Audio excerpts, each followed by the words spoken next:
Yeah. Yeah. So welcome. We're really happy to see you here. I'm Sherry. And I'm Leah, and oh God, I always feel like we're on The Price is Right. I know. So yeah, mangoes with chili. Cute story. So we first came to the Allied Media Conference in 2009, and that was the first time that we talked about mangoes with chili kind of together in a workshop fashion. So it's really sweet to be back today as we begin our wind down here. Yeah, and so yeah, just to give folks a heads up. We're really happy to see you here. I'm Sherry. And I'm Leah, and I was feeling on The Price is Right. I'm Sherry. Yeah, mangoes with chili. I was feeling on The Price is Right. Yeah, mangoes with chili. 2009. Cute story. So we first came to the Allied Media Conference in 2009, and that was the first time as we begin our wind down here together in a workshop. But it won't mute your mic, but it won't play back. Yeah. Thank you so much. Yeah. Cool. Thank you so much. So I was just gonna say that just so people have an idea of like what we were hoping to do in the 90 precious minutes that we have together as queer and trans folks of color, talking about Mango's work, we wanted to share. I mean, we're going into this wind down year, so this is our 10th year of being in existence, and it's our final year. So we wanted to talk about our history, we want to talk about our origin story. We wanted to also, there's gonna be like a third of this workshop, the last 30 minutes at least, we want to make room for people to ask us questions because we know that every time we've done a workshop about our work, you know, there's just queer and trans, black and brown folks who are just like, how do you do it? How do you handle this part? Can you give us the Google document, which we will give us, I don't know if you want our Google document, but we can share our Google documents up to a point. So there's gonna be a lot of that, and we also just really, Cherry and me, as we were planning this workshop 35 minutes ago at Cat Cafe, we're talking a lot about the importance of legacy and of preserving history, because we know as queer and trans folks of color, especially as performing artists, so often our histories of being performing artists are whitewashed away or not recorded, do not make it into the queer performance studies books that have a bunch of white people, etc. Yeah. So we very firmly believe in documenting our stories. Yes. Yeah, so does that sound good to folks? Yes, okay, you all are very beautiful. We're all really happy that y'all are here. So we're just gonna introduce ourselves real quick, and then we're gonna have you all like do a little pair share exercise, and then we're gonna tell some stories. Does that sound good? Okay, great. Do you wanna introduce yourself? Sure. And longer interest right now? Yeah, okay. Like Mango's origin story, whatever. Okay. So I'm Cherry. I grew up in a rural community in Washington State, and that has everything to do with my art.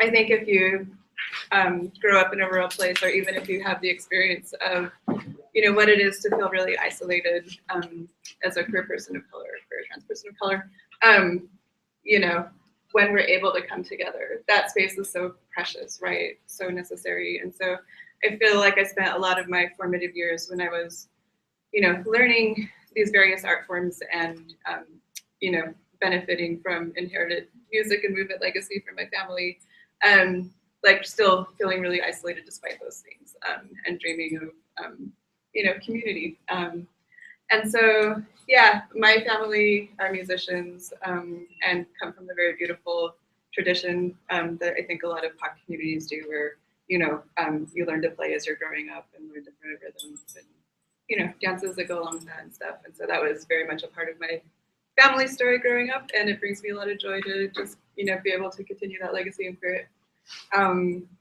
And what else? I think it's important to talk about how also the model that I grew up with as an art maker, were that my parents, you know, were laborers and did a lot of agricultural work. And so, you know, seeing how art was integrated into their lives, right? Like, you know, it was very much just a part of daily life, even upon waking, you know, and, you know, going to bed, just integrated in. And so I kind of saw that you know, could do it that way. And that I feel like opened up a lot of possibilities for me as a, you know, grown-up queer who needed to have a day job to support myself. And I think also from growing up with that experience, I really got to see the impact that my parents' work had on the communities around them, and just witnessing the magic that would happen when people with really, you know, heavy hearts who were experiencing a lot of injustice in their lives would come in here my family's band play, and just to see like how that would transform them and get them through another week, you know, or another day or another month. And also seeing how important art was in terms of transmitting stories, right? Because in their musical tradition, you know, a lot of what they encountered in daily life gets woven into like improv verses and stuff. And so watching how that could transport, you know, messages through different camps and stuff. So yeah, that's about me. And so these days I work in dance forms, so burlesque, belly dance, and yeah, kind of various dance forms. And in 2005, I met Leah face to face, and we're gonna date ourselves, and that's great. And that's Yeah, we're old. We're really old. Well, maybe not really old, but We moisturize. yeah. Yeah. And you know, if we didn't, it'd be great anyway. So we met in the era of Friendster, and yeah.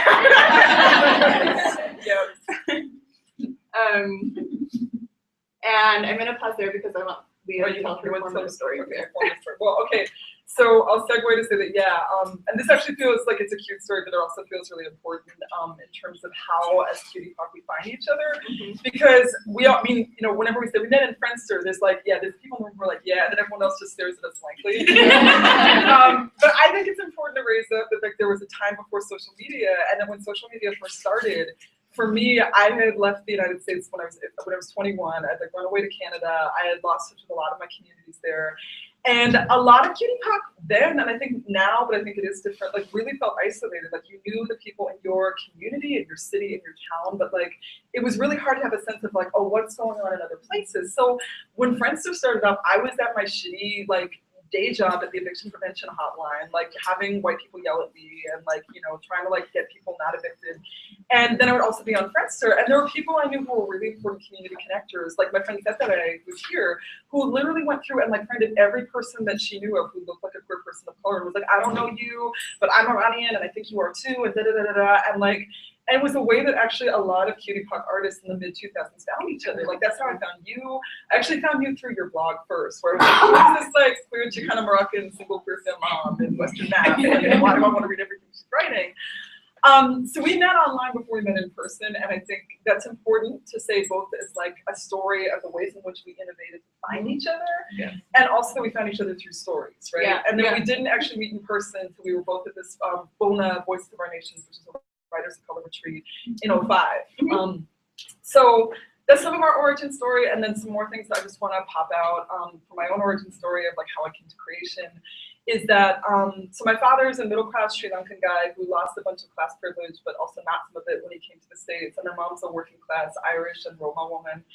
And so, and my dad wanted to be a comic artist, and instead he had like jobs, you know, so there's that. And also was really unemployed a lot through xenophobia and not being able to have his like education taken seriously in America, etc. So I was raised by parents who really were about the library and who simultaneously, like a lot of our families were like, we want you to do anything. And then my mom was like, but you better fucking have health insurance or I'll kill you. And I was like, yeah. So I'm a nerd. I work as a writer, and that's been the artistic form that I've been working in for a long time. And my root is actually about being an abuse survivor, nerd of color in the 80s, going to the library every week with my mom.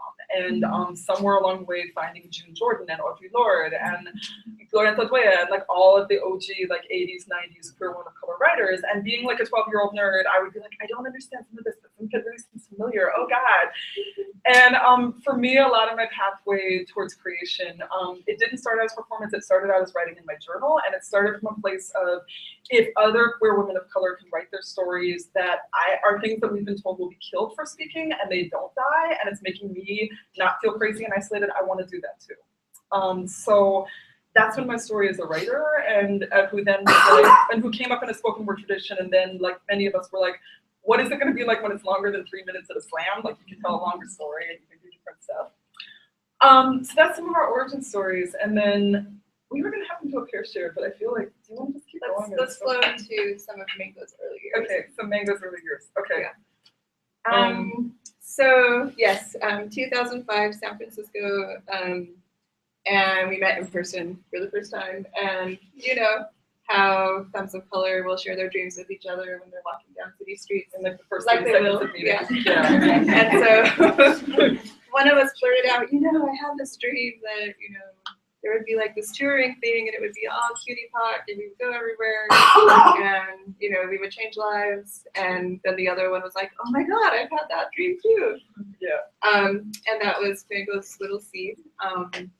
Yeah, and I think what's true, a couple things are true. So one, we both had the experience of, performing in POC spaces that would unfortunately turn out to be homophobic or transphobic, and feeling the heartbreak of that. And then, alternately performing in queer and trans spaces that were overwhelmingly white and just, had so much going on and experiencing the rage of that. And so, wanting to dedicate space for queer and trans people of color artists to tell their stories was just fundamentally important to us, as well as some other things around that I'll let you speak to, just around, a lot of the formative arts organizations and artists that we kind of looked up to, had, passed on at that point. Yeah, so, so speaking of that, so like in 2005, we were at, it felt like we were at a historical moment where, I think of the early 2000s where a lot of those women of color, those queer women of color were second generation had passed. So Gloria Anzalduea passed, June Jordan died of cancer, Audre Lorde had died in the late 90s, Barbara Cameron, who founded Gay American Indians, died also, I believe, of cancer around 2004. And, there were a lot of arts institutions like Kitchen Table Women of Color Press, right, which had published Secrets in My Bag. Sister Vision, which was a Canadian Black, Indigenous, and women of color queer press that was really, really important in Canada. They were all kind of hitting a moment where they were folding, where it was like this kitchen table project that that had been underfunded, really loved, that people had been putting blood, sweat, and tears in for a decade. And then people were just like, I'm tired. I need to send my kid to college. I want to go to massage school. I'm over this. The community's been yelling at me, which is all really valid. And then we were in this historical moment of we're going to jump in and fill that. And we really didn't know what we were getting into. And then we really do now. So that felt really important to both build on that legacy and to create something different. And, financially, one thing I wanted to say too, in terms of building on what Cherry was saying about, there was it felt like there was the white queer spaces that were racist and the Black and brown spaces that could be homophobic and transphobic. I have personal bitterness and rage against Sister Spit really badly, which I don't know if anyone here really knows, but there were, in the mid-2000s also, there were a lot of majority really white queer cultural institutions that were coming out of Riot Grrrl and punk that were starting to become the next big thing. And I was just shit, I was a punk of color in the 90s and there were Black and brown people there too, and none of them are getting these deals or getting on the van, and fuck this shit. We deserve better than to be an afterthought. And then the other thing was, I had actually been able to be a part of a queer people of color arts community in Toronto that was incredibly fucking vibrant in the 90s and 2000s. And what I saw seeing for myself was that there were a lot of people I knew who I had been performing with, but who had hit this point where they were I gotta go to social work school because I've hit this level where there's the open mic, and then there's nothing beyond that. And they were I really like arts and poetry, but I need to make a living and I need to hold myself down and I need to support my kids. And if there's no place for cutie park artists to go, that's not once a month you have 3 minutes, is there space for your art to grow? And for us, we were really we want big stages. We want to actually pay you a living wage. We want to put you on a really fucking big stage and let you do something really complicated. Yeah. So that's some of the origin story. Yeah, and so some other Mango's facts. So when it started, the planning year, I had actually relocated back to the rural community that I grew up in, which was important for me to do as a grown-up queer, but also I didn't have any actual choice at that exact moment. So that's where I was during the planning year for Mango's with Chili before our first tour, and then Leah was in Toronto, and so are you going to tell the phone card story? Yeah, so okay, basically Mango's with Chili, was formed off phone cards and our dreams. And it was also the era before GPS was really a big thing, so we actually have still to this day this paper atlas that we would use to actually follow the map from city to city where we were going. Which is you know, the way that we tour has changed dramatically, I'd say, since the beginning. Yeah, so our first year, you know, that's how we planned it, that's how we made it happen.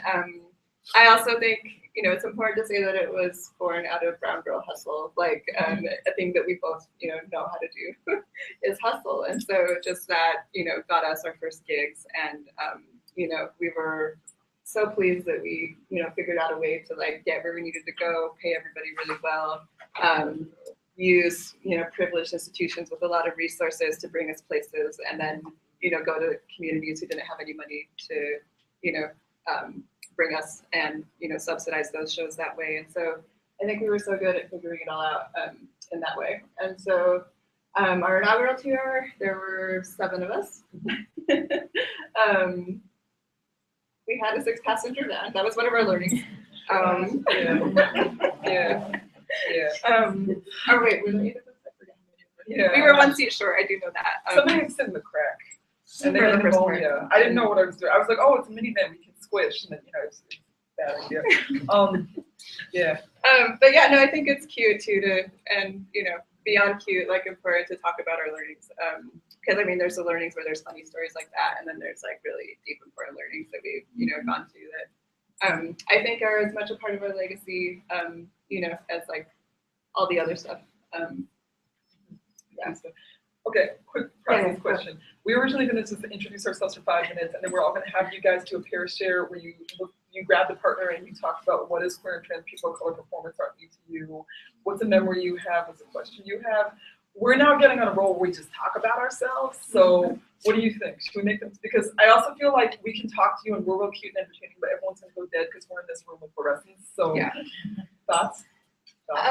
Thoughts? Yeah.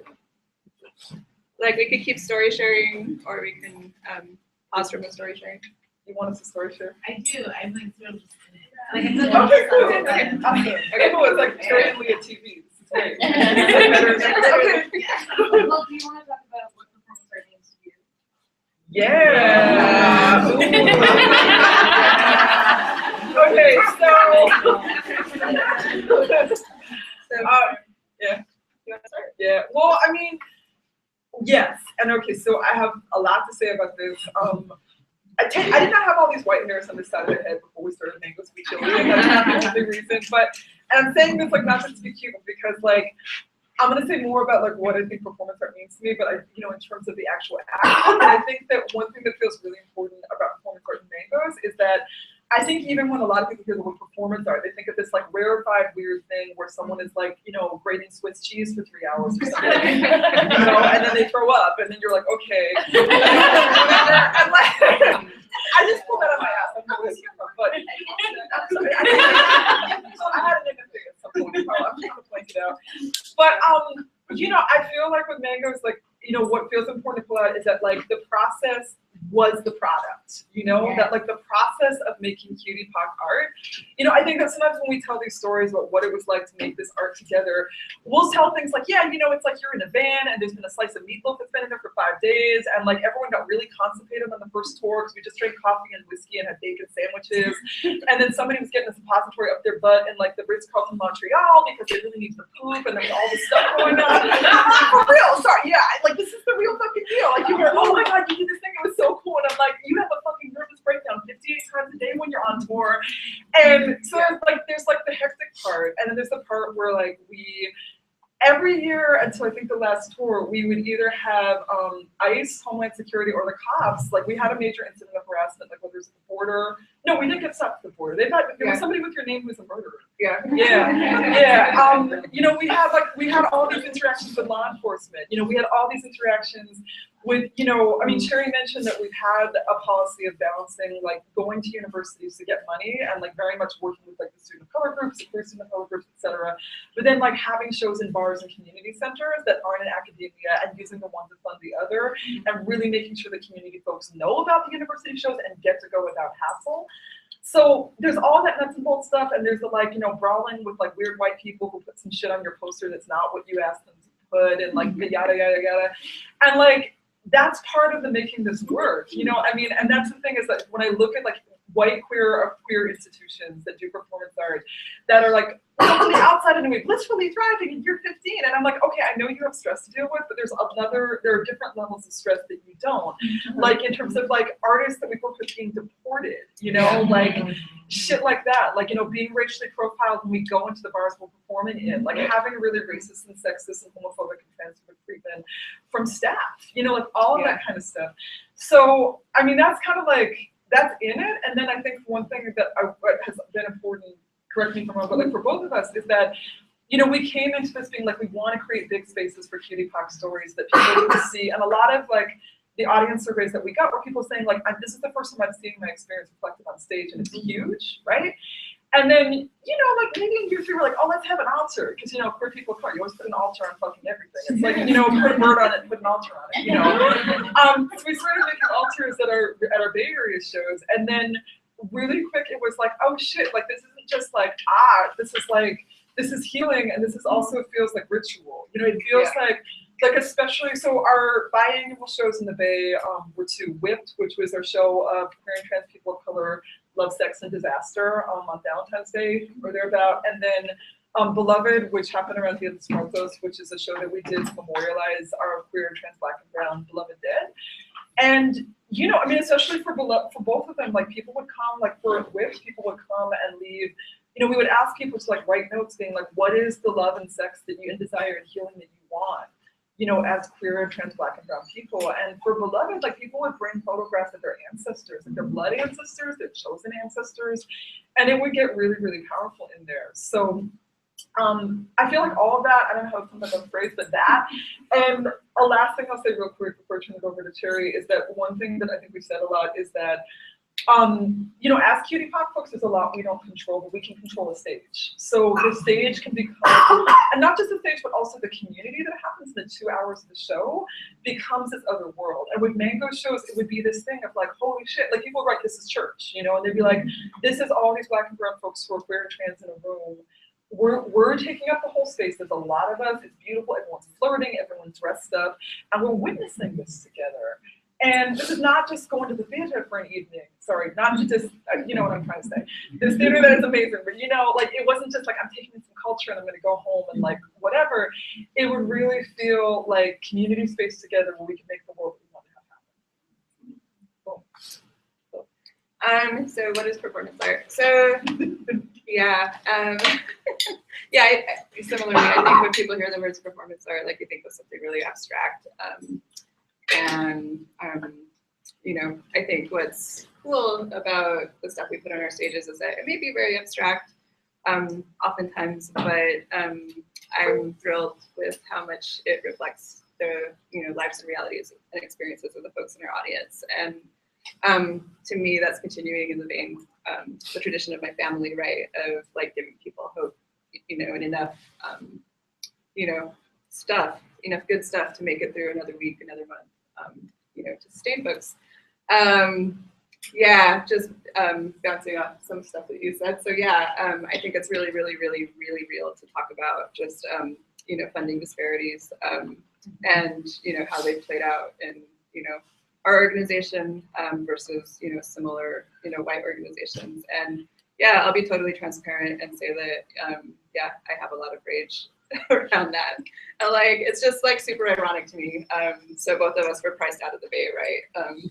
And, you know, all of a sudden, like the San Francisco Arts Commission releases this report, like, you know, like, you know, all of these funding disparities for, you know, people of color artists or disenfranchised, quote, like communities. And I'm like, and this is news to who? Like, you know, and a thing that I think I'm really proud of us, just segueing for a minute, organizationally is like I'm so proud that we were always just true to ourselves, you know, and true to our audience, and that we were never like catering who we are, you know, or what we're about or what our message is about to appease funders, you know. Yeah. Because we are not about that white supremacist, racist, ableist, heteropatriarchal funding world at all. You know, and it brings me lots of joy that we've always, you know, done it ourselves and been sustained by our communities. And so I feel like that was, you know, at first, like we were really sad, like when we wouldn't get certain grants, and then it became more of a thing like, okay, I see you, you racist funder, like, okay, like, you know, it doesn't matter because we found a way to make it work previously, so we're just going to keep on making it work. So there's that piece. And yeah. What else? Yeah, my notes won't load on my phone. So like a thing that I think is important, like recently, I don't know, maybe 6 months ago when I was going through all this transition, I was having a really hard time, and somebody told me, you already have everything you need to know in your bones, to get you through this hard time.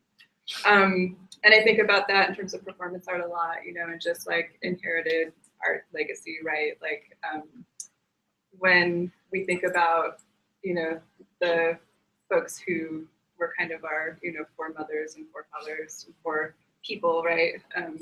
The arts makers that came before us, and looking at the important work that they put out into the world and being able to kind of build on that, and, grow it, and makes me think about like what we leave behind as we prepare to close down our organization, and to me, like all of that legacy, right, is something that's like very embodied, and something I think that we physically carry around with us as queer and trans people of color, and so yeah, just in terms of like thinking about that legacy, performance wise, and yeah, something that's important to me.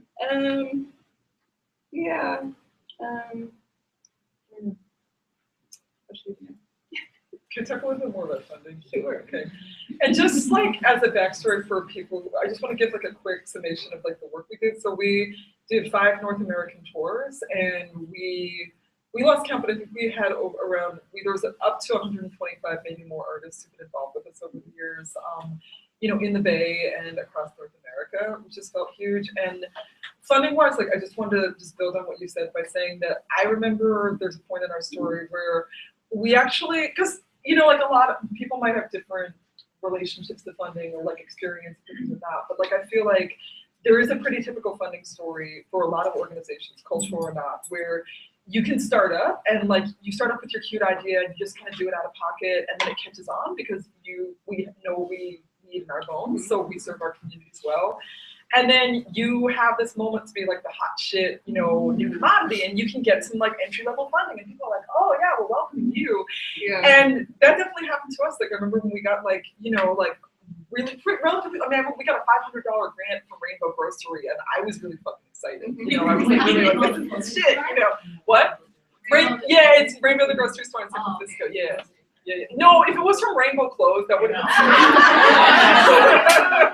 been Yeah, and then, it felt like I remember we had conversations, we actually made a decision at one point, like really on purpose, like we would still apply for grants, but I know there was a point where we could have been like, we could spin this, like we could choose to spend a lot more time going after funding and go after funding and going after grants and going after final reports. And we also were told pretty explicitly by some funders at some points that if we change the language of our write-ups about who we are to be more about like, celebrating diversity and multiculturalism, then we get the fucking grant. And we're like, actually, no, we're not gonna do that. We're more like Kill Whitey, like and and I mean, I know there was some article that was on Facebook that was around that was about trickle down reach out or something, is out of Seattle. And I remember somebody in there was talking about the capacity paradox, where a lot of funders will look at small, brilliant, quote unquote chaotic looking people of color organizations and be like, oh, well, we're not going to give you big money because you're too small and overwhelmed. Right. So then you see there, and for us, we were 2 working class femmes of color, always had some shit going on, these girls always breaking down, there's always some crisis. Yeah. And that definitely, I think, affected our palatability to funders. Yeah. But the flip side of it is that that's what allowed us to fucking do this. To be like, hey, y'all, gas is $4 a gallon and we have $27, we're about to go on tour. Can you give us some fucking money? And then being like, oh, PayPal is happening, or passing the hat, passing the free to color back for donations. And Misha just walked in, who is a mango. Sorry to put you on the spot. She's really amazing. Anyway, So I just wanted to say that because I think that a lot of times when we do share story, there are a lot of cutie pop doing art who are like, the money thing is really huge because like I think that we do deserve to get paid for what we do. We do deserve to like be able to like have stages and like pay stagehands and stage management, all of that stuff. Yeah. And I also believe there's an article in the Insight anthology, "The Revolution Will Not Be Funded," where somebody says there's a fine line between working the system and being worked by it, and you need to know what side of the line you're on. Yeah, and I think like, you know, we have our culture, right, has like a very narrow view, capitalist view of success, right, and like what success means and what success looks like. And so I like to think that, like, you know, we're not about that world. Like, yeah. Do you wanna? That was a great question. To other folks, do you want to flow into just having people throw out questions to us and at us? We will tell you everything. Yeah. Hello. You talked about like borders and people being deported, and I was wondering like whether mangoes actually, if you communicated whether online or in person, or people on your tour that were outside the U.S. or outside even North America, and how did you negotiate this kind of communication? I'm especially curious about Australia. You mean like what do you mean communicating? Well, I mean like if Mangoes actually sort of as an entity had interacted with similar groups working or similar artists who come from outside America, and if so, how was that like interacting? I mean, certainly I think there's a few fellow artistic organizations that we've, you know, thought partnered with and shared ideas and resources and stuff. And the ones that come to mind for me are Queer Rebels, Peacock Rebellion,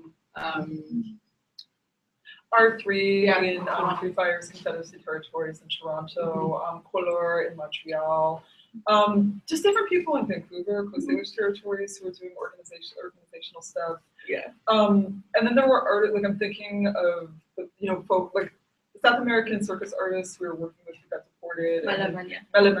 And then some folks in Mexico. Yeah.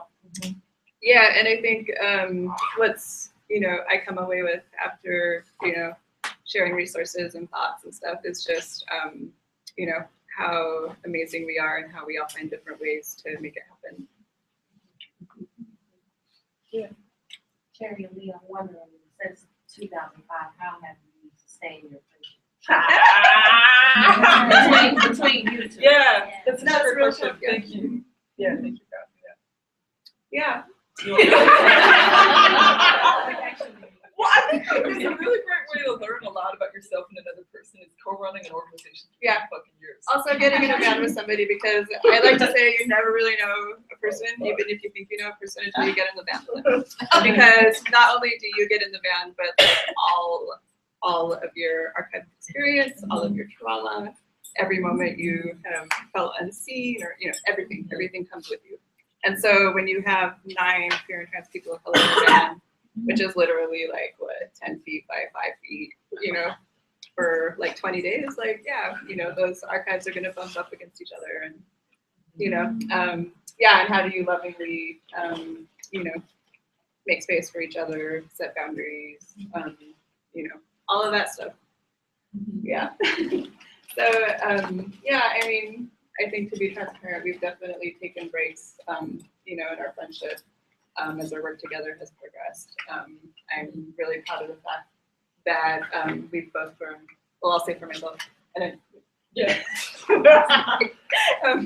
Yeah, I've, you know, seen a lot of growth through that process, and, you know, that we are able to come together from a place of love, complete honesty and transparency. Yeah. What would you say? I mean, I just think about a lot about how both of us have grown and changed over the past decade, you know, and I feel really happy that, like, and this isn't just like, you know, a press release, like, I legit feel really lucky that we were able to do it together, and like, I feel like sisterhood with you, which is not a word that deploys a lot, where like I can want to kill you, but I still love you so fucking much, you know? And yeah, I mean, like, part of like the Mangoes archive that we shared was that we had a big fight halfway through our friendship and through Mangoes, and we actually were pretty open about publicly sharing it, not for a while, but like I mean, one thing that I think, and just tell me to shut up if I'm oversharing. Oh, go. Okay, great. I'll Yeah. pull you in. Oh, yeah, great. Well, like, I mean, I mean, I think it really speaks to a lot of like strength and tensions in them of color relationships. Is that I know that when I met Cherry, my first thought was like, wow, I love you so much and I never want to fight with you because it'll get really fucking ugly. And because we're that close, you know? And so then we kind of had a pattern for the first 4 years of our work and personal relationship. We kind of didn't fight. And that was actually, we would do everything to avoid a fight. Yeah, which is, I mean, how hard you've done that, you know? And then there was this beautiful day on January 1st. You know, I was like, whoa! And then I was like, what happened at the Oakland Farmers Market? Oh, and I was like, why aren't you calling me back? You have my car. And you were like, Leah, I have something to tell you that you're not going to like it. I was like, you know, and then you said the thing, and I was like, what? You mean that? You hated that for 4 years? And I was like, shit, you know, and I mean, so that's really real. And like, I feel, and without getting into all like the blow by blow nitty gritty, because we'd be here for another 3 months, but like, you know, but like for real though, like the reason why we're sharing this is that like for a lot of CUNY public arts organizations and other organizations, you hear these stories, these collectives, and then you're like, oh, what happened to them? And then it's like, really, people had a fucking fight, and people all came to each other being like, this is gonna be utopia, and they didn't have a feeling for like it's utopia, but then we're still gonna trigger each other and beat each other the fuck out, which we do, you know. And you know, we ran this organization for 1.5 years and we were barely speaking to each other. Everyone was like, can you send me a poster? And you were like, you can get it from the store. And I was like, oh shit! And I cried, you know, and I cried, and it was like, really.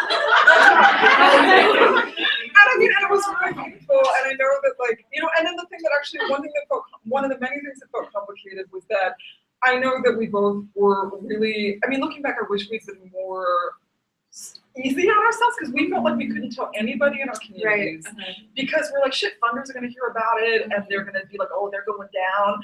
Or just also like, we know how communities talk and then they'd be like, oh, did you hear this? And the story was going to get out of hand. Which made it so that like, you know, I started dating a bunch of white people because I was like, well, I don't fucking care. And yeah, and then I was like, okay, this is not a solution. You know?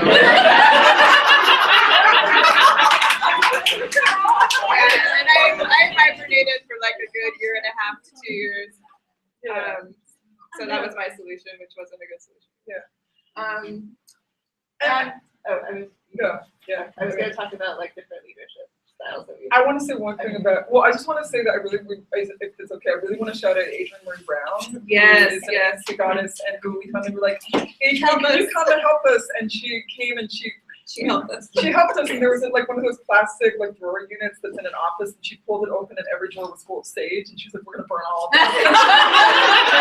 You know, and she was really beautiful in helping Love walk back in the room with us and helping us feel heard. And also, I think helping us establish a process for when we did have conflict, like we had a very clear process to follow. And you know, I think that gave us initial courage and faith in terms of being able to step back into collaboration with each other. Yeah, and that was something that her and I know Kurt Iota talked about, where they're like, yeah, you know, it's actually really good to sit down way before you have a fight when you're starting an organization and be like, so what are your triggers? When you get in a fight with someone, do you want them to call you? Or do you get really mad if they called you? Do you want them to write a note instead? Like, you know, do you want to get a touch in the arm? Do you want them to like stay the fuck away from you? And like, this is because these are all really real. Yeah. Instead of just being like, well, that was great until it was a disaster, and now I hate that bitch, and it's all over, and you know, I'm gonna take all the money from the fund, and you know, go buy some lingerie and stuff. That didn't happen.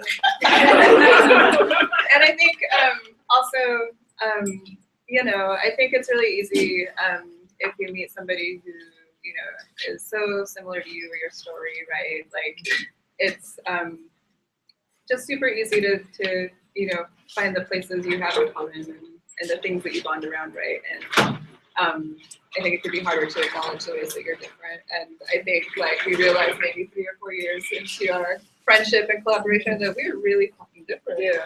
You know, and that's good and it's beautiful, but you know, it's true. Like, and so, you know, I think it's benefited Mangoes in terms of like the stuff that ends up on our stages, because like I have things that, you know, I like and I want to see, and Leah has things that she likes and she wants to see on stage. Or to quote what we've said, like if I ran it by myself, it'd be like 3 hours of emo poetry. If you ran it, it'd be like 3 hours of like scandal and movement and blood. Yeah, and very abstract, like myth-based. So when it all comes together, like it's beautiful and it works. But also, like I think it's important just to talk about, like, so that means that we also have very different leadership styles and like different ways of like running shit and managing our anxiety. Yeah, that too. Yeah. But I think like really being able to hold that knowledge to see, the different ways that we both lead, manage, and produce and curate. And so it means that at this point there's room for a lot of great stuff to emerge because we have that knowledge and understanding of how the other works. Yeah. Thank you for the question. Other questions? Thank you, first of all. As somebody who has been a part of queer women of color ensembles and it did not end in grace, I just really appreciate this. I think I'm getting another healing. So I just want to thank you for that. And I want to know, how did y'all come to this point to say, we're gonna close, right? Like we're gonna wind this up in a way that we're gonna honor all the work that we did. So, big sigh. I think that, in order to talk about Mangoes with Chili's wind down, like we need to talk about, dynamics of what's happening in the Bay right now. So, while there are personal reasons, I think that we'll both talk to in a moment about why we came to this decision. There's this overriding truth that, you're both priced out of the Bay and can't afford to be there anymore. And, so much of our work was born from the Bay and based in the Bay, that without that geographic center, it's felt increasingly hard to maintain over the last little while. Yeah, I mean, that and a bag of chips, which is that, we're doing we're having a wind down year, so we're going to have a year of doing different shows in different places, and we highly encourage folks who want to bring us to your community, like talk now to is us. the time. Now is the time. But so the National Queer Arts Festival is this month-long arts festival that happens in the Bay. That's kind of mostly the same as Arts Festival, the Bay Area Arts Festival, but we've had a show there for like 5 or 6 years, so this is our last National Queer Arts Festival show, and it's next week. And for me, one thing that was really telling is that it's about us being priced out of the Bay, but it's also about our communities being priced out of the Bay and that queer diaspora. Because I just was looking, I was like, oh, where's the email from all this? And I was like, half these people don't live there anymore, and that's been going on for like at least 3 or 4 years. So if the process is the product, like we're always like, the art's not just us, it's about the community that supported it and that like listened to it and felt it. Yeah. So if they aren't there anymore, like it changes our mission statement, our focus. Like if the cutie park that we want to make art for, can't live there, or they do live in the Bay, like they're being pushed up to Vallejo or Richmond or stuff. And then the question then becomes like, okay, with this National Arts Festival, the arts funding is from the San Francisco Arts Commission. So you have to do your show in San Francisco. Yeah. That means like at least $12 to commute. Are people going to come? Yeah. And, increasingly, like, I feel like not all, but some of the last shows we had today were like, this is getting whiter and whiter. And it's not because we're getting whiter and whiter. It's because of who can afford a ticket and all the stuff and the rent. And like our last Queer Arts Festival show, so I think we had less than 100 people in attendance in a 300-seat theater, but over 430 people like watched it broadcast online. And so like that was really telling to us. And so for me, like it feels important just in terms of like the audience getting wider and wider to, kind of remain true to, what I consider our mission to create art for and by queer and trans people of color. And like, that's our heart. And so there's some heartbreak and sadness just around that piece. And then I think just as we both grown and matured as artists, I know for me personally, like I'm at a place in my life where, I want to work on some new things and have space to do that. And, capacity is like a real thing, especially if you have to have a day job to support you and all that. So with, limited time that I have in a given day and a week and a month, wanting to be able to focus on some new work and create work for, and with the communities where I'm at now. One last thing I want to add to that is, one thing that actually feels important to say is that, that story of like, queer women of color or people of color that didn't end with grace. Like, I think that, one thing that really feels important that lives up with our ending is that it feels like I'm fine. Like definitely there's sadness there, and there gets to be sadness, but also what I really want to lift up is that it doesn't mean that like it's over. And one thing that does feel really different, and I'm not at all saying that like we're the cause of it all, but that like it does feel like Cutie Talk Arts is in a really different place now than it was 10 years ago. Like I don't feel like we're the only people out there. I mean, we never were, but it definitely feels like we can end, and it needs to be like marked and mourned and recorded, and we need to have our stuff archived. But it also feels like I know queer and trans folks of color are doing art like everywhere, you know, and that increasingly we are more in touch and we are building and learning from each other, and it is more possible. I mean, Tira, you know, one thing about that you were saying about like international connections that I thought about is when we started. I mean, first of all, we've always been like a low-income group, so it often just felt like shit. I want to talk. I mean, actually, we were in touch with Texas and some other people in Australia, but so often I was just like, shit. I got 3 hours of sleep, and I'm just trying to stay in place, you know. But like, I mean, it actually feels more possible for a lot of Cutie Talk I know now to make connections that are international and transglobal, which feels really powerful, and that helps feed each other, creating art and like the different ways that can look, and even things like, you know, I made a video and I'm gonna put it on Vimeo that's gonna be downloaded. Or Tumblr stuff or whatever, which was not there at all when we started. It feels really big.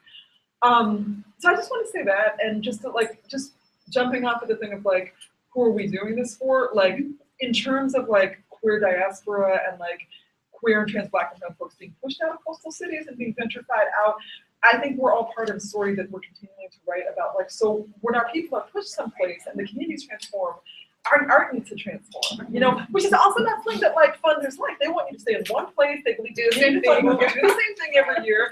And we're like, if our community's in Vallejo and there's actually different people who've been in Vallejo for a long time, I want to support Cutie Park art that is accountable and appropriate and like relevant for folks who are in like, you know, deep East Bay communities, for example. You know, yeah. Do y'all want chairs? Are you sure? I'm leaving on the table. Okay, cool. Thank you for coming. Other questions? Oh, okay, you should have the computer. Oh. You can go and I'll go.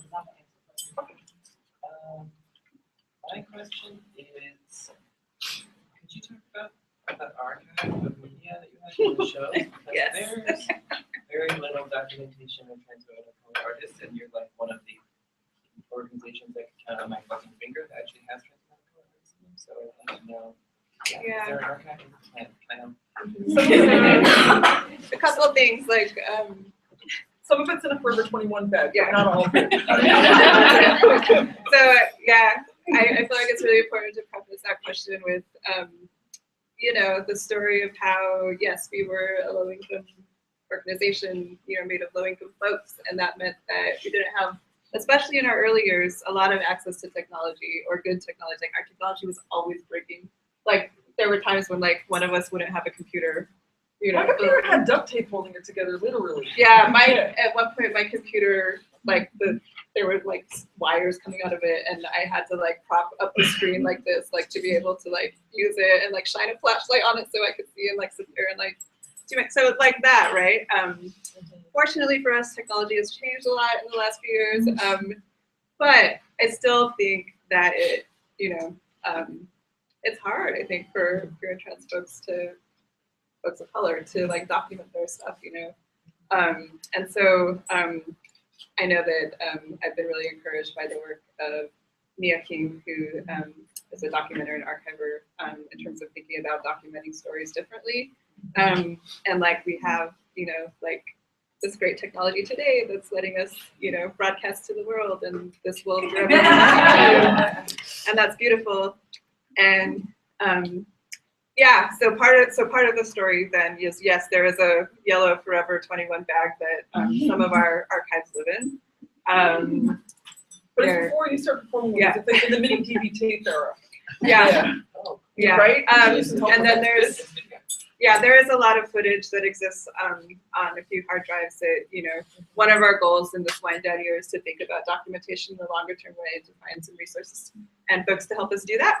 And so part of that work will be then like taking all of that footage and, you know, either, you know, putting it somewhere where it can live online, or, you know, figuring out what's the best way to just preserve it and make sure that it's there and, you know, accessible, and that we leave evidence to let people know that we were here and we did this.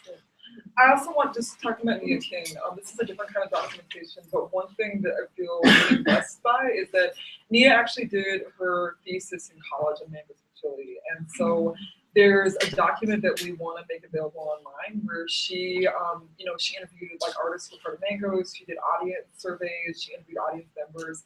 And she and actually Annabelle Koo, who is a Toronto person, she also did her master's thesis on us, which is really great. And it felt really important to have two, like both queer women of color, queer people of color artists, like actually take us seriously as artists and like not just write like a dry ass research paper, but like write about like this is why it's important, this is the lineage. Like Annabelle specifically has said about like time travel and ancestral healing and like, you know, like multi-generational trauma and stuff, which is some stuff that we've worked on as well. So I want to make those things available. I definitely second what Cherry's saying about making clips available online, and also, you know, in some cases, like, you know, like we also have like this archive of like photos, you know, which, you know, yeah, I mean, I guess if there's like auntie advice, it'd be like, get a fucking intern who will like upload all the million of files into your thing while you have to go pick your kids up from school or whatever, because it's just the kind of work that takes thousands of hours and it's very painstaking that you're like, wait, I'm trying to get these like people to actually fund our gig at the University of Arizona and they stop calling me back and I'm freaking out and it kind of falls to the side. Yeah, it definitely falls to the side because yeah, I feel like the priority is like, money, getting those gigs, and keeping on, you know, making stages happen. So, so yeah, a goal for this year. And then the other thing I just want to quickly talk about is, so there's that, and then we also have like physical archives. So like all the postcards, all the posters. The paper atlas is included in that. What about the SS Paradise? Yes, there's a big golden boat that you may have seen on my Instagram, made out of cardboard. Yeah, whenever I move, I like to pose behind it and like be really ridiculous with it. So that was from our Apocalypse show, and I think it's one of the postcards that's circulating around the room, maybe. And so there's things like that, you know. So I think in this next year we're making decisions about where to house those, and I think it's important to both of us that they're housed in a place that's all about queer and trans people of color. So figuring that out.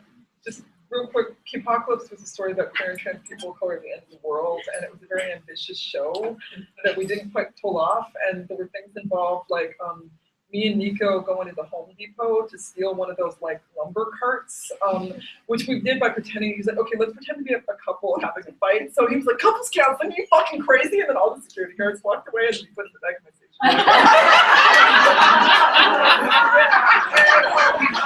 The idea behind the SS Paradise is that the world ends when all of the Cutie Clock are in the club, and then we ended up, and then somebody steals a cruise boat from the Libya Cruises and spray paints it gold, and we all end up there, but then we all start fighting and people are getting thrown overboard.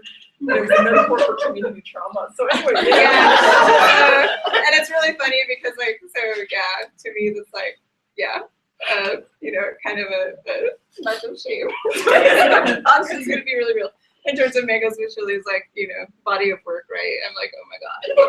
Like, we had to they got money for this, like people get some money. We had to staple the scripts in the inside of the boat because they didn't memorize their lines. So people were like looking down like this. And P.S. the boat took like days to make. And you got poisoned by all the spray paint. It was spray painted inside your house. And so much, so many things. There were also 4 gay unicorns of the Apocalypse. Those are part of our archives. Movie shorts and bonus stickers. Two of them had a really big fight, and we had to do active listening. The show started like 45 minutes late. You know,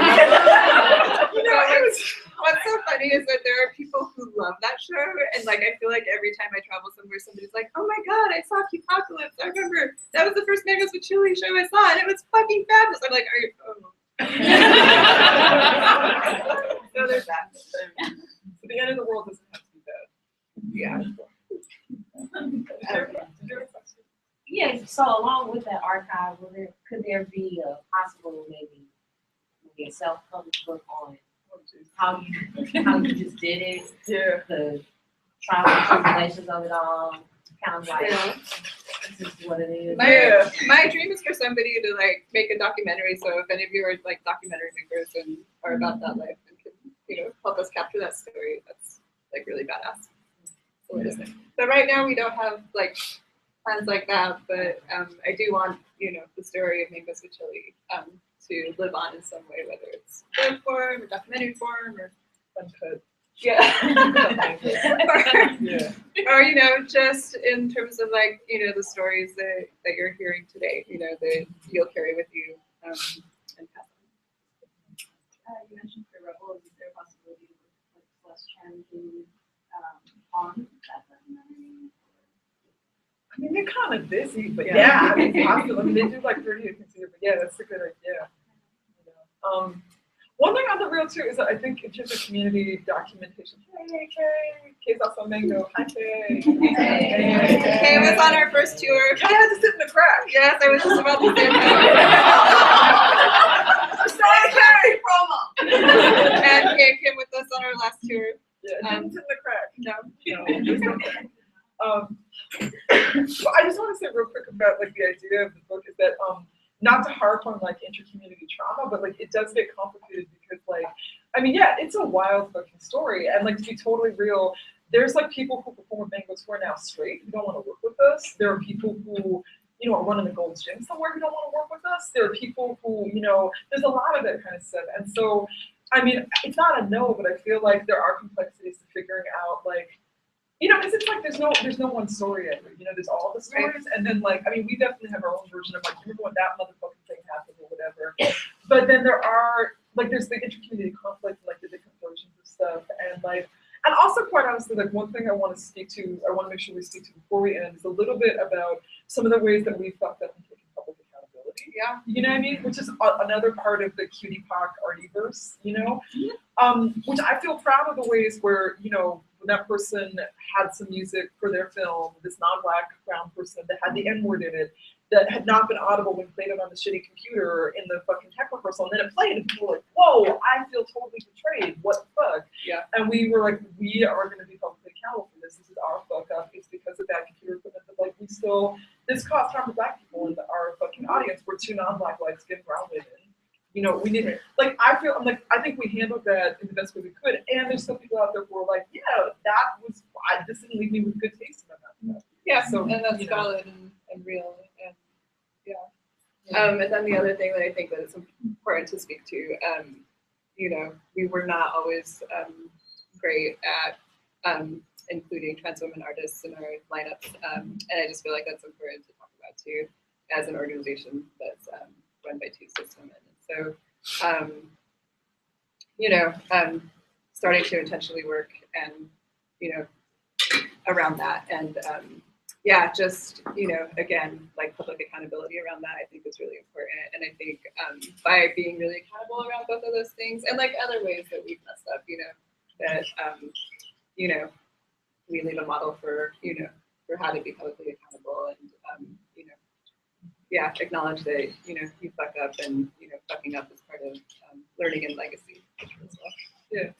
And the thing about, I think, like, cultural institutions is that, like, or like any institutional organization is that, you know, a lot of people are on like a learning journey around like being intersectional and unlearning different oppressions that we internalize as well as privileges and whatnot. But when you know, part of being a cultural institution is that like you're doing it in public and you have, you know, it's really like your fuck ups are really visible. Really fucking visible. And that they also come along with like really heightened responsibility. Yeah. You know, and I think that, you know, when you're two people who are really conscious of your own experiences of oppression and not having privilege, I know like sometimes I would just be like, shit, I'm still this like little broke, crazy, you know, abuse surviving girl who, you know, has got $37 in the bank, you know, and then I was like, yeah, that's true. And that's in my body and that's still true. And also like, I'm still in this like highly visible, cool leadership position, you know, and I think that I've seen a lot of cutie talk when they've been confronted about ways that we fucked up, be like, you know, go into the place of like, well, wait, no, I'm this, that, and the other. And it's like, yeah, we are this, that, and the other. And we also still fucked up. Yeah. So, you know, being able to hold that visibly and like apparently feels really important.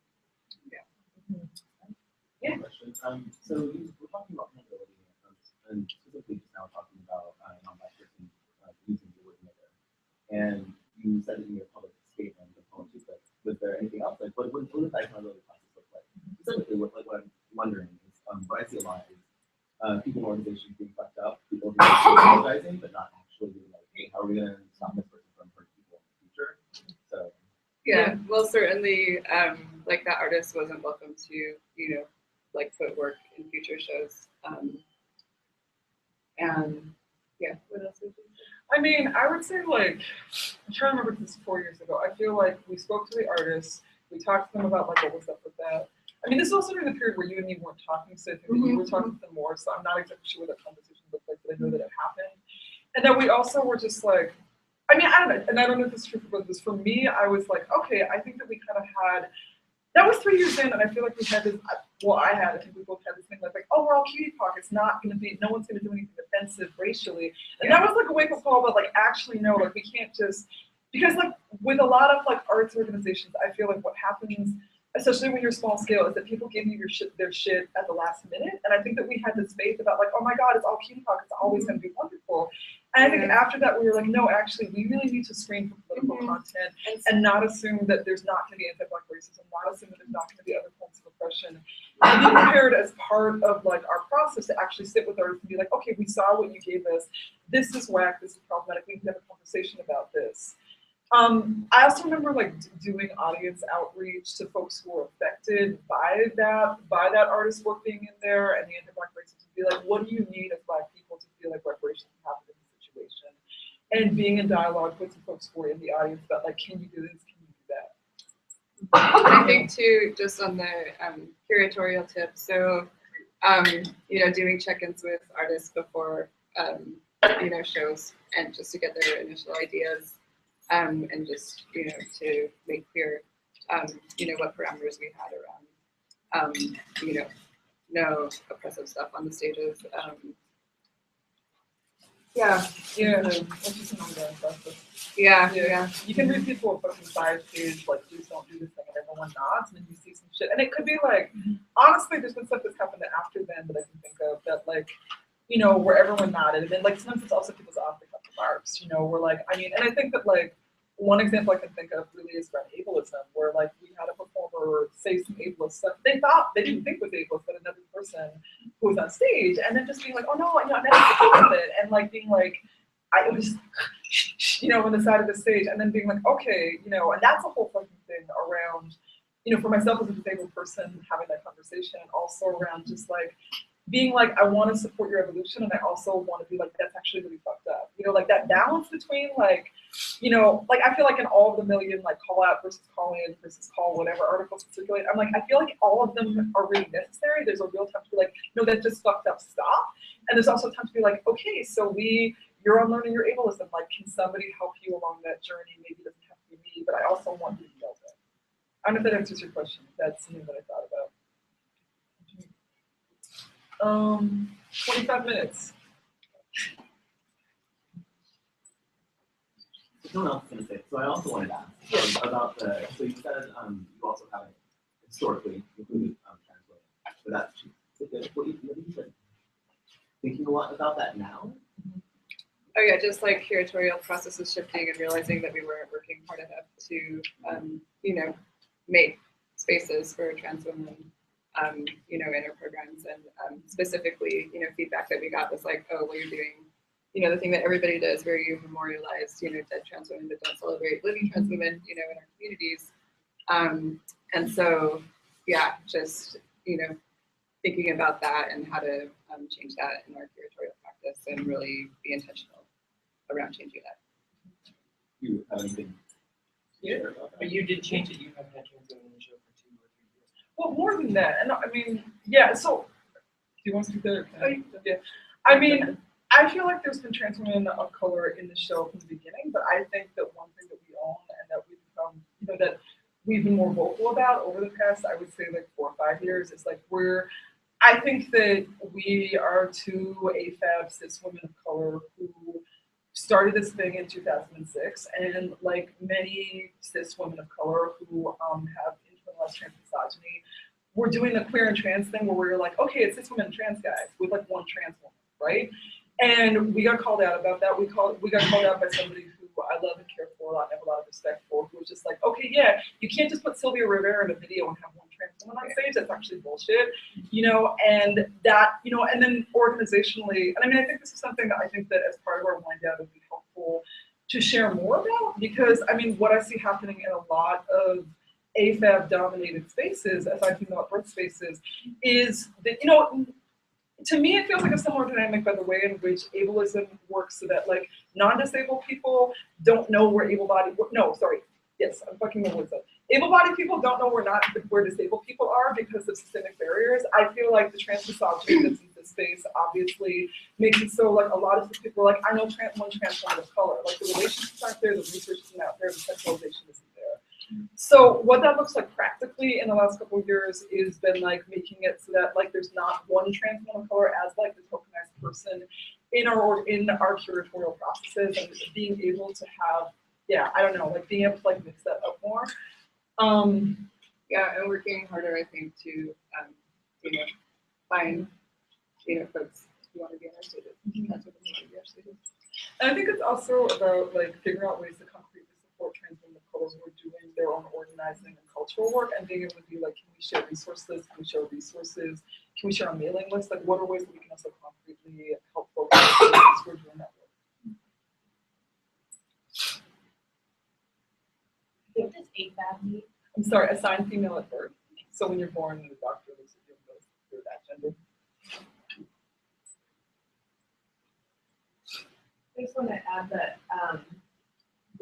in the Bay Area, an event called Piepzna just happened, and it was like the second or third time it happened, and it was all trans women of color being performed in that event, and I just wonder if there's a big connection on with YouTube breaking ground to create the space that you did, and then events like this build upon that. And I just want to draw a connection between the past and like what's happening out in the area. It's related. And you sit on the advisory for Peacock. Yeah, so Brouhaha was produced by the Peacock Rebellion that was founded by Manish Vaidya, who's a queer South Asian disabled cis guy. And yeah, I don't know. I mean, I feel weird about being like, oh yeah, these trans women of color did art because of us. Like that seems like disingenuous and just not appropriate. Like I think it happened because Lexi and Leah and other trans women of color organized really awesome. And I think that's actually a good example of Manish getting out of the way and being like, hey, because the first year that he did Brouhaha, it was just all cutie pop artists, you know? And he was like, actually, instead of like, that was actually a really interesting and important model, I think, where he was like, okay, as a cis guy, how about instead of being like, oh, we need to have more trans women, which can become really tokenizing and weird and being this outreach model, he was like, why don't I actually step back and let two trans women of color curate this whole show and have it be all trans women of color and do support work and be like, I'm going to use the media and the promotion that's already there to make that happen. I thought that was really awesome.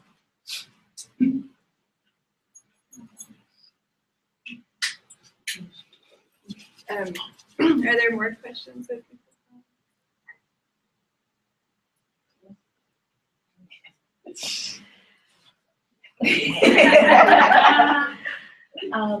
You guys mentioned the conflict that you guys had working that out and going through that, and then you mentioned that in working with Adrian, you created a process for managing conflict. I was wondering if you wanted to, if you're willing to share that with people who are also doing collaborations and working together with who share it as a model, and if not, what's that? Yeah, I mean, at this point, I don't remember the exact things. I think I remember a rough outline. Should have left out. We didn't shoot each other. Yeah, you want to start with the rough outline? I can't remember. So it was just like, some basic things just around, being able to be like, ouch, that hurt, or hey, that's not cool. But which is like, yeah, super basic, but I think that we also just really needed, somebody that we trusted to be like, let's lay out some very basic things for what to do, if you have conflict.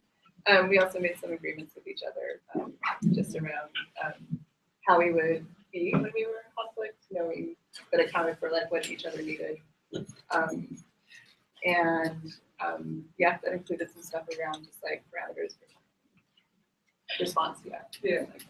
I remember I was also thinking about like values. Like she was like, how do you actually want to treat each other and how do you want to act? And one of the values that we came up with, that I think one of the questions she had us ask was that when we were like thinking about, something we wanted to say to each other, something we wanted to do, or conflict, really asking ourselves, is this coming from a place of love and respect, or ourselves and for each other and as a guiding principle, and that felt really helpful and really tailorable, like more than like, okay, this is exactly what's gonna happen when this goes down, because it just kind of came back to that.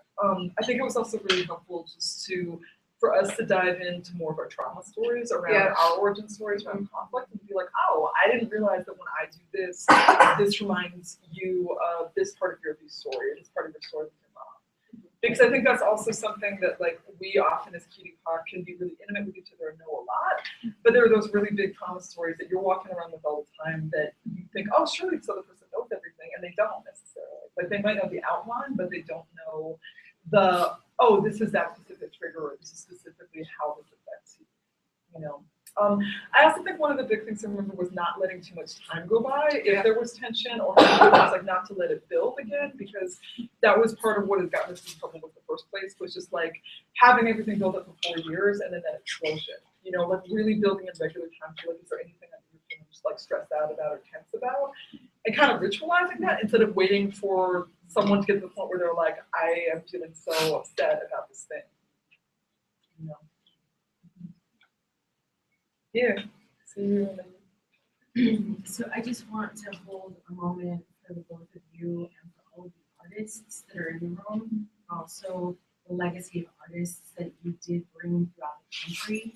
And I just want to say thank you, thank you, thank you for all of your work, your courage, your bravery, your dreams, your visions, and being your full authentic selves, because I feel that even just this dialogue and watching and being part of some of the tours and going to track you all down and holding space for you, you know, and finding solidarity housing, all the tiny little things that go into being a successful tour. There's just a lot of love and gratitude for both of you, and that what you've given to all of us is a gift, and just a lot of love. So thank you. Okay.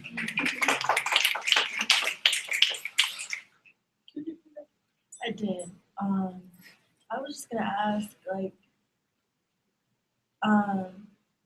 moving through the country, like on tour, like how do you manage like self-care and keeping connection with people back home? Like do you sustain yourselves when you're like so transitory?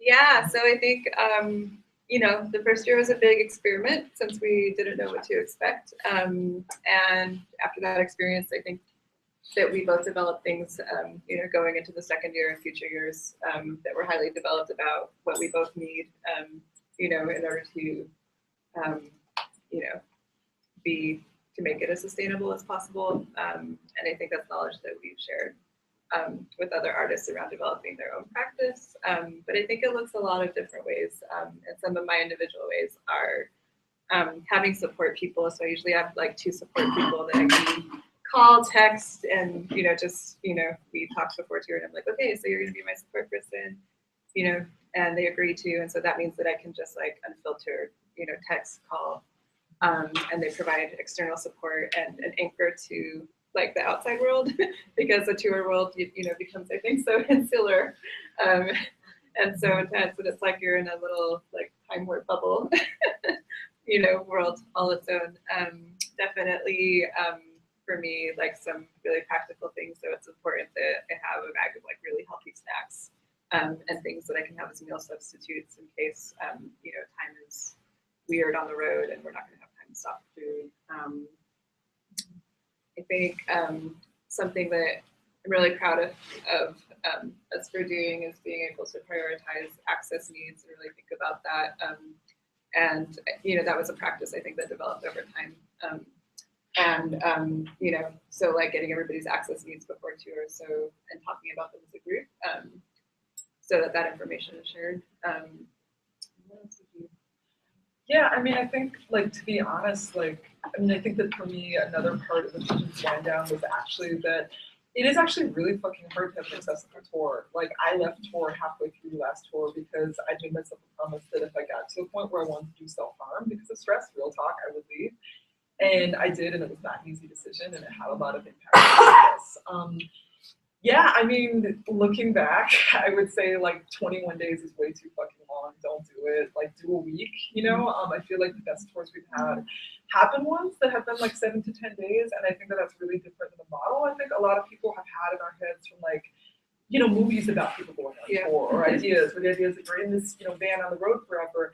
I mean, I think that even one thing that felt really different and important about our first tour was that, you know, Sister Spit had this really big model of like, you know, 30 shows in 30 days and you go, go, go, go, go. And like, our first tour was 10 days because like so many people were single mom parents. And they were like, I can't get time off of work. I can't leave my kids. You know, I can't, you know, my job is going to fire me if I take off longer than this. So I think that actually was a really smart decision, even though that first tour was also fucking wild. I will just say this, Cleveland and Easter in a blizzard, yes. You know, with these people being like, you want to go to a vegan diner? And we're like, no. You know, I was like, I want pork chops so badly right now. You don't understand. So I think it's actually anti-ableist to like go towards like shorter is better, like actually having like a smaller tour where people feel good before, during, and after as much of the time is a piece of advice I'd give anybody.